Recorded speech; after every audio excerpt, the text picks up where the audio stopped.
Good morning. Hope everybody's having a great day so far. As I said when we met to talk about Chicago, we're going to do a little bit of Chicago prep with the advisory sessions between now and our trip to Chicago. We're pretty excited about it. And one of the first things that we really want you to understand about the city, the second city, as Chicago has been called, is a little bit of the history and why it's called the second city. And it really begins with the fire, the Great Fire of Chicago, and it extends then to really the city that grew up after the fire and the rebuilding that was able to take place, and really one of the monumental cities when it comes to skyscrapers. So we're going to watch really three snippets, three brief videos to check a little bit about the history of Chicago and what makes the second city such a great city when it comes to architecture and some of the history that laid the foundation to be able to have that city. So we'll watch these three videos, and that'll be your Chicago prep for this week. Thanks and have a great day. Hello, I'm Simon Whistler. You're watching the Today I Found Out YouTube channel. In the video today, we're addressing the myth that a cow started the Great Chicago Fire. Let's get started. Myth. The Great Chicago Fire was started by a cow. The Great Chicago Fire destroyed 3.3 square miles of Chicago, Illinois, burning for 2 days in 1871, between October the 8th and October the 10th. It killed hundreds of people, left more than 100,000 homeless, nearly one-third of Chicago's residents at the time, destroyed roughly 17,000 buildings, and caused a couple $100 million in damage, about $4 to $5 billion today. A popular story often told about how the Great Chicago Fire started is that a cow owned by Kate O'Leary kicked a lit lantern over, and that started the flames.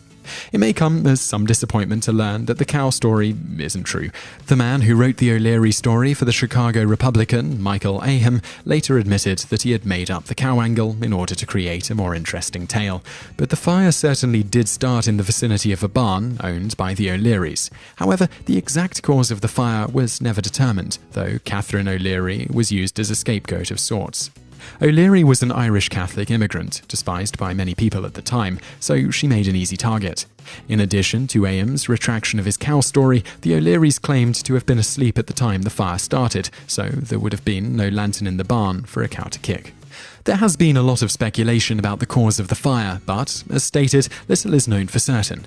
One of the other popular theories that is also likely false is that the fire was caused by a meteor shower. Specifically, the theory goes that it was caused by fragments from the broken-up Baylor's Comet. Incidentally, about a year later, on November the 27th, 1872, fragments from Baylor's Comet resulted in a meteor shower that had an astonishing 3,000 meteors per hour visible. 3 other fires started around Lake Michigan on the same day, which some people argue is too much of a coincidence to not have a common cause. However, meteorites that actually make it to the ground are usually cool when they hit, and thus generally don't start fires. Further, given the prevalence of flames at night and the extremely dry and windy conditions at the time, it's thought by most historians that the other fires were merely coincidence and not from a common cause like a meteor shower. Despite not knowing the exact cause of the Chicago fire, it's easy to see just how the fire spread once it started. Chicago in 1871 was not made up of skyscrapers and concrete. Around 2/3 of the buildings in Chicago were made of wood at the time. Most of the buildings had tar or shingle roofs, which would only serve to feed the flames. The roads and sidewalks were also made from wood products. The conditions were dry, with a drought plaguing the city not long before the fire started. That summer, they received only about a quarter of their average rainfall. And let's not forget Chicago's nickname. It isn't called the Windy City for nothing. At the time, it's believed that a strong southwesterly wind blew hot embers from the fire toward the heart of the city, landing on the highly flammable roofs and starting up additional fires. Another big issue was that people did not act quickly enough. The fire department was alerted to the growing problem around 40 minutes after the fire started, after an alarm was sounded in a pharmacy. The fire finally went out when the winds died down and a light drizzle helped the firefighters with their efforts. Only 3 large buildings in the affected area survived enough to be repaired: the Chicago Water Tower, St. Michael's Church, and the Chicago Avenue Pumping Station. The latter 2 only had their exterior walls to rebuild from, as their insides were eaten away by the fire. In the aftermath, Chicago received donations of money, food, clothing, and other supplies from cities across the United States to help them rebuild. Surprisingly, much of Chicago's infrastructure, such as mass transportation, remained intact. The fire had destroyed nearly 73 miles of road, but it hadn't touched the harbors. Railroad tracks were also largely undamaged, which allowed so many of the donated goods to pour in. After the fire, legislation was passed requiring buildings to be constructed from brick, stone, and other fireproof materials. It wasn't fully effective because the poorer residents couldn't afford the materials or the skilled laborers required to rebuild. In addition, some businesses simply ignored the laws to save money. Ironically, it was Chicago's fiery destruction which led to it becoming one of the United States' most important economic cities, as well as one of the most populous. The rebuilding effort required an army of people to be hired as laborers, which boosted both the economy and the population of the city. At the time of the fire in 1871, Chicago boasted about 300,000 residents. By 1890, Chicago was home to over 1 million people, making it second in population, only to New York City. Bonus facts. Funny enough, the winds changed in time to save the O'Leary's house. Their barn went up in flames, but their house wasn't touched by the fire. Bonus fact 2. A new Chicago Fire Academy was built in 1956 on the site of the O'Leary's burnt-down barn and is still in operation today. Bonus fact 3. In contrast to the Chicago fire actually helping Chicago become one of the major cities in the United States, the 1906 San Francisco earthquake that resulted in about 80% of the city destroyed ended up ending San Francisco's reign as the dominant city in California, with a large percentage of the residents moving to Los Angeles. Bonus fact 4. A large amount of timber used to rebuild Chicago came from Singapore, Michigan, and led to extreme deforestation. Without the trees to protect the town from the elements, sand blew in from Lake Michigan's shoreline and eroded the town in just 4 years. It is still one of Michigan's ghost towns and lies beneath the sand dunes on the shore of the lake. There's no better way to understand the true spirit of Illinois than to understand how the skyline of the city of Chicago was born. How it managed to rise from the ashes and touch the sky after one of the most devastating tragedies ever to befall a U.S. city. A tragedy known as the Great Chicago Fire of 1871. It started on October 8th in the southwest of Chicago, in a barn at what is now 137 DeKoven Street. High winds from the southwest fanned the flames and pushed the fire through the city towards Lake Michigan. By the time rain showers finally put the fire out, almost 2 days later, over 4 square miles of the city had been burned to the ground. More than 17,000 buildings were destroyed. 90,000 residents were homeless, and close to 300 were dead. The Great Chicago Fire had started at 9 p.m., which is one reason the tragedy has been called the night America burned. Some say that even before the bricks stopped smoking, the people of Chicago vowed to come back, even bigger than before. And that's just what they did. Chicago's Great Fire was the spark that led to brilliant innovations in the skyscraper and the creation of one of the most dazzling skylines in the world. What first kicked off Chicago's vertical boom was land prices. Almost immediately after the Great Chicago Fire, the cost of land in the city skyrocketed as builders vied for space. Those who did have land wanted to build the tallest structures they could. It just so happened that new building materials were about to make that possible. The one that had the biggest impact was structural steel.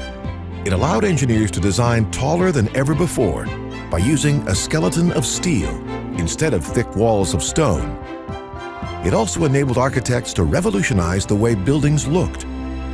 The interior steel skeleton made it possible to use large plate glass windows on the outside, which quickly became the norm. When German architect Ludwig Mies van der Rohe arrived in Chicago just before World War II to teach here at the Illinois Institute of Technology, he pushed the use of glass and steel in skyscrapers even further. His students went on to design some of Chicago's most important structures, including Lake Point Tower, with its signature curving facade. If Broadway hits the heights and Hollywood tops the box office, then you might say Chicago towers above them all for its architecture, If you go up about 15 stories, there's an outcropping, kind of a shoulder. It's a little larger. It's considered the birthplace of the modern skyscraper, and the city has made architecture one of its main tourist attractions. When it was completed in 1898, it was called the North American Cold Storage Building. On any given day, dozens of architecture tours wind through the city's waterways and streets. This is 1983, and what I like about the building is every pane of glass, the edge of it is pinched in so it bubbles out a little bit. The buildings are considered works of art, and their designers treated like directors are in Hollywood. This is going to look like a thin champagne-stemmed glass. Do architects get more respect in Chicago than they do in other places? I think so. We don't have movie stars or the film industry. Got Michael Jordan. Yeah, he's pretty famous too. So athletes and architects. Architectural giants like Frank Lloyd Wright, Mies van der Rohe, Helmut Jahn, all contributors to the Chicago cityscape. Jeannie Gang has also made her mark. See that building? The one that looks like waves? That's her design, aptly named Aqua. When I'm like in a taxi or, just coming along and someone points out our building, my building, I'm always taken aback because I think it's ingraining into the collective memory of the city at this point, and it's pretty exciting for me.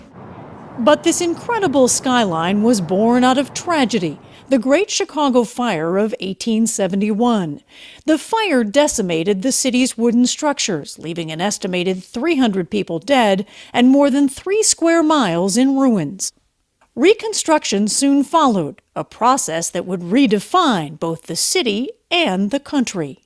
If you think about the history of New York, it was a Dutch settlement, and Chicago really is the beginning of American city planning.